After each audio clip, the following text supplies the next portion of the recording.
One of the most interesting parts of building startup ecosystems is what is called the Mafia effect. This was made famous by the famous PayPal Mafia. When PayPal was formed, most of the people who were associated with that company early on, which includes some of the biggest names like Peter Thiel and Elon Musk, actually ended up becoming very, very wealthy as PayPal went public. As they went public, most of these people actually started becoming people who started their own companies or ended up investing heavily in other startups.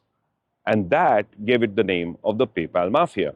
So when you looked at this so-called mafia, they ended up starting, supporting, and in the end, literally building up the Silicon Valley startup ecosystem. Similar mafias have been seen in different parts of the world. While India has the so-called Flipkart mafia, where Flipkart actually created a lot of millionaires. And there are a lot of people who you don't know about.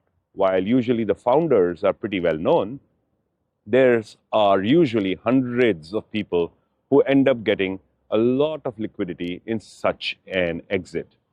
And with that in mind, usually most of these people are ready to take punts and risks on similar founders or similar ideas, and thus starts the mafia effect. A similar mafia exists in our part of the world, in the Middle East, and they call it the Careem Mafia. When Careem had an exit via sale to Uber, similar effects were created. A very large number of people actually came to a point where they were now liquid enough to risk starting either their own companies or supporting other people who are building companies. The biggest thing about these kind of effects is they prove that entrepreneurs who get exits are usually a very, very important part of invigorating a startup ecosystem.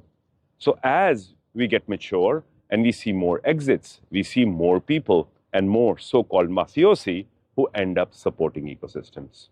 So let's wish for more so that we also have a very buzzing ecosystem.